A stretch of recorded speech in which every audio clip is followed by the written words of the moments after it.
जय श्री कृष्ण। आप सभी का स्वागत है मेरे YouTube चैनल गोपाल दीवानी में।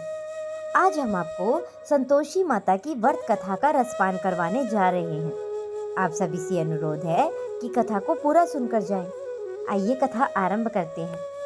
एक बुढ़िया थी जिसकी 7 बेटे थे। उनमें से 6 कमाते थे और एक न कमाने वाला था।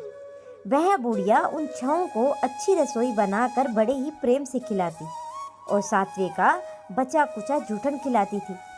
परंतु वह बहुत ही भोला था, मन में कुछ भी विचार नहीं करता था। एक दिन वह अपनी पत्नी से बोला कि देखो मेरी माता मुझे कितने प्रेम से भोजन खिलाती है, उससे मुझे कितना प्रेम है। उसने कहा कि तुम्हें सभी का वह जूठन खिलाती है, फिर भी तुम ऐसा कहते हो तो चाहे तुम समय आने पर देख सकते हो। एक दिन बहुत बड़ा त्योहार आया। बुढ़िया ने 7 प्रकार के भोजन और चूरमे के लड्डू बनाए। 7वां लड़का यह बात जांचने के लिए सिर दुखने का बहाना करके पतला कपड़ा ओढ़कर सो गया और देखने लगा कि माँ ने उन सबको अच्छे से आसन पर बिठाया और 7 प्रकार के भोजन और लड्डू परोसे। वह उन्हें बड़े प्रेम से खिला रही थी। जब 6 उठ गए तो माँ ने उनकी थालियों में जूठन इकट्ठी की और एक लड्डू बनाया। फिर वह 7वें लड़के से बोली कि अरे रोटी खा ले। वह बोला माँ मैं भोजन नहीं करूँगा, मैं परदेश जा रहा हूँ। इस पर माँ कहती है कि कल जाता है तो आज ही चला जा। वह इतना सुनकर घर से निकल गया।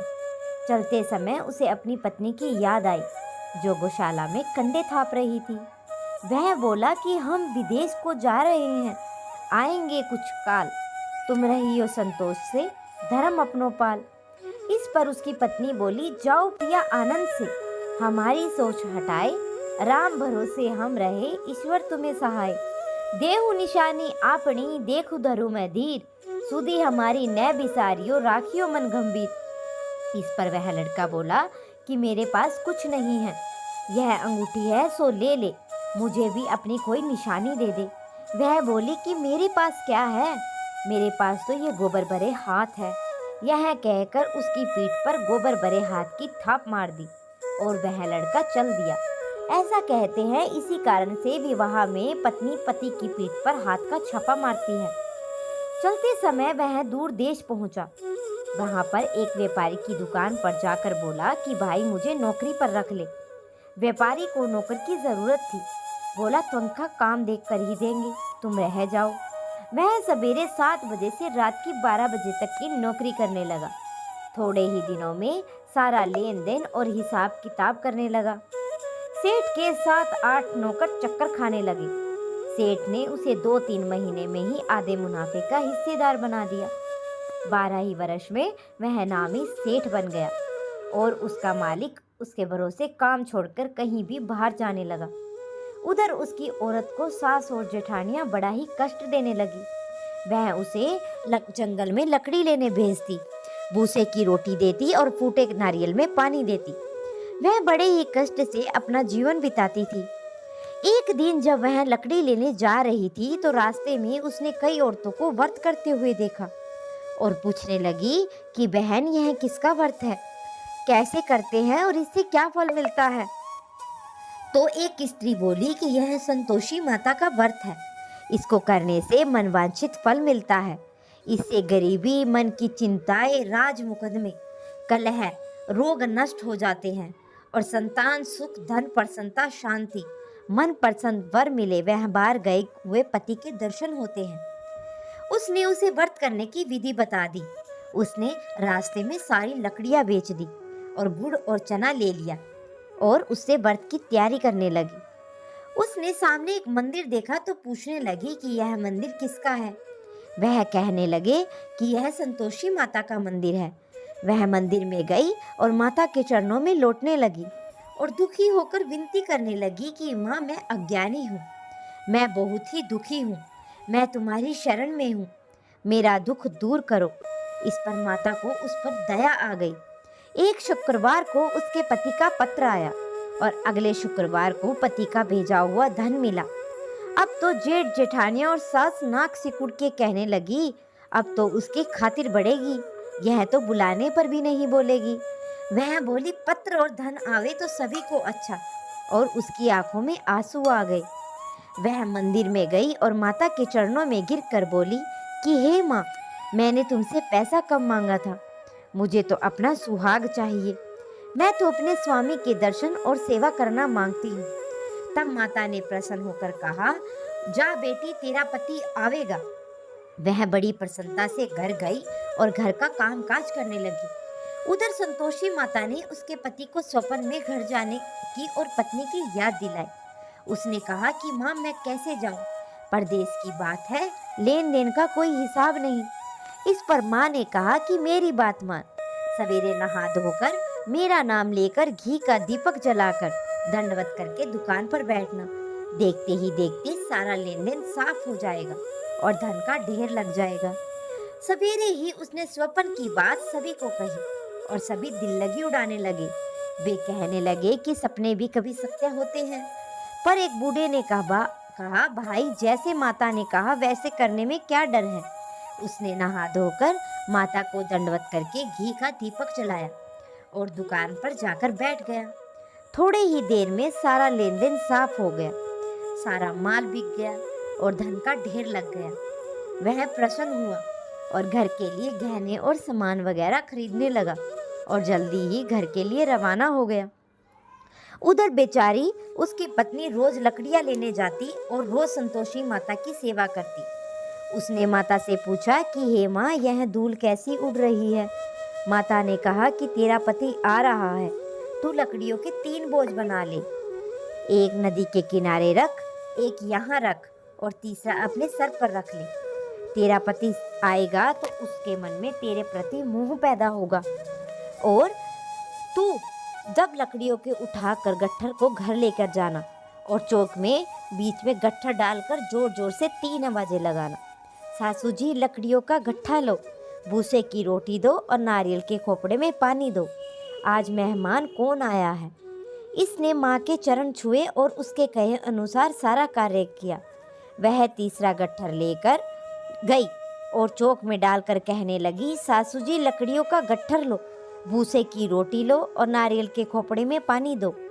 आज मेहमान कौन आया है?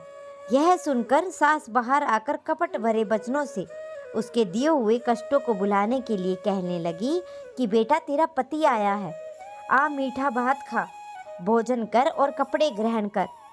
अपनी माँ के ऐसे वचन सुनकर उसका पति बाहर आया। अपनी पत्नी के हाथ में अंगूठी देखकर वह व्याकुल हो उठा। उसने पूछा कि यह कौन है? माँ ने कहा कि यह तेरी बहू है।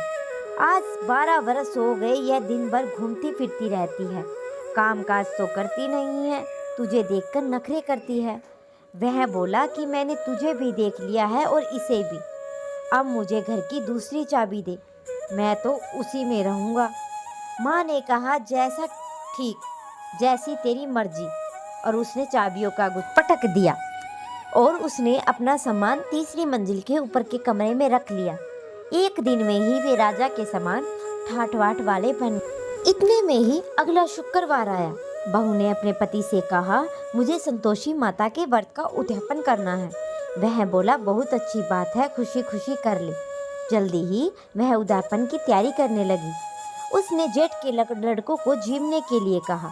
उन्होंने मान लिया और पीछे से जेठानियों ने अपने बच्चों को सिखा दिया, तुम खटाई मांगना जिससे उसका उद्यापन पूरा न हो। लड़कों ने झीम कर खटाई मांगी। बहू कहने लगी, भाई, खटाई किसी को नहीं दी जाएगी, यह तो संतोषी माता का प्रसाद है। लड़के खड़े हो गए और बोले, पैसा लाओ। वह बोली कुछ न समझ सकी कि उनका क्या भेद है। उसने पैसे दे दिए और वे इमली की खटाई मांगकर खाने लगे। इस पर संतोषी माता ने उस पर रोष किया। राजा ने दूत उसके पति को पकड़कर ले गए। वह बेचारी बहुत ही दुखी हुई, रोती हुई माता के चरणों में गिर गई और कहने लगी कि माता, यह क्या किया? हंसाकर अब तुम मुझे रुलाने लगी। माता बोली, पुत्री, मुझे दुख है, तुमने अभिमान करके मेरा व्रत तोड़ा है, इतनी जल्दी सब बातें भुला दी। वह कहने लगी, माता, मेरा कोई अपराध नहीं है, मैंने तो लड़कों को भूल में पैसे दे दिए। और माँ, मुझे क्षमा करो, मैं तुम्हारा दोबारा उद्यापन करूँगी। माता बोली, जा, तेरा पति तुझे रास्ते में आता हुआ मिलेगा और उसके वह जब जाने लगी तो रास्ते में उसका पति उसे मिला। वह पूछने पर बोला कि राजा ने मुझे बुलाया था, मैं उससे मिलने गया था, और वे फिर घर चल दिए। कुछ दिन बाद फिर से शुक्रवार आया। वह दोबारा पति की आज्ञा से उद्यापन करने लगी। उसने फिर जेठ के लड़कों को बुलवा दिया। जेठानियों ने फिर वही बात सिखा दी। लड़के भोजन की बात पर फिर से खटाई मांगने लगे। उसने कहा, खटाई किसी को भी नहीं मिलेगी, आना हो तो आओ वरना रहने दो। यह कहकर वह ब्राह्मणों को लड़कों को लाकर भोजन कराने लगी। यथाशक्ति उसने उन्हें दक्षिणा दी और संतोषी माता उस पर बड़ी प्रसन्न हुई। माता की कृपा से 9वें मास में उसके एक चंद्रमा के समान सुंदर पुत्र हुआ और उस अपने पुत्र को लेकर वह रोजाना ही मंदिर में जाने लगी। एक दिन संतोषी माता ने सोचा कि यह तो मंदिर में रोज आती है, क्यों ना मैं ही इसके घर चल पड़ूं और इसका सासरा देखूं। यह सोचकर उसने एक भयानक रूप बनाया। गुड़ व चने से सना मुख, ऊपर से सूंड के समान होठ, जिन पर मक्खियां भिनभिना रही थी। इसी सूरत में वह बोली उसके घर गई और देहली में पाँव रखते ही उसकी सास बोलती है कि देखो कोई डायन आ रही है, इसे भगाओ नहीं तो यह किसी को खा जाएगी।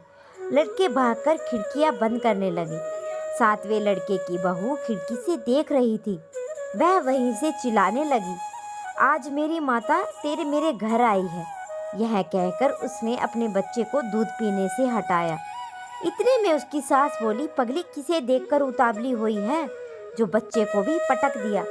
इतने में संतोषी माता के प्रताप से वहां लड़के ही लड़के नजर आने लगे। बहू बोली, सासू जी मैं जिनका व्रत करती हूँ यह वही संतोषी माता है। यह कहकर उसने सारी खिड़कियां खोल दी। सबने संतोषी माता के चरण पकड़ लिए और विनती करके कहने लगे कि हे माता, हम मूर्ख हैं, अज्ञानी हैं, पापीन हैं। तुम्हारे व्रत की विधि हम नहीं जानते। तुम्हारा व्रत भंग करके हमने बहुत ही बड़ा अपराध किया है। हे जगत माता, आप हमारे अपराधों को क्षमा करें। इस पर माता उन सब पर प्रसन्न हो गई। बहू को जैसा फल दिया माता वैसा सबको दे। हे माता, जैसे आपने इस भोली के दुखों का सर्वनाश किया, वैसे ही इस कथा को सुनने और हुंकार भरने वाले के दुखों का भी सर्वनाश करें। तो ये थी संतोषी माता के व्रत की कथा। अगर आप सभी को कथा पसंद आई हो तो मेरे चैनल को सब्सक्राइब करें, वीडियो को लाइक करें और कमेंट में जय श्री कृष्णा अवश्य लिखें।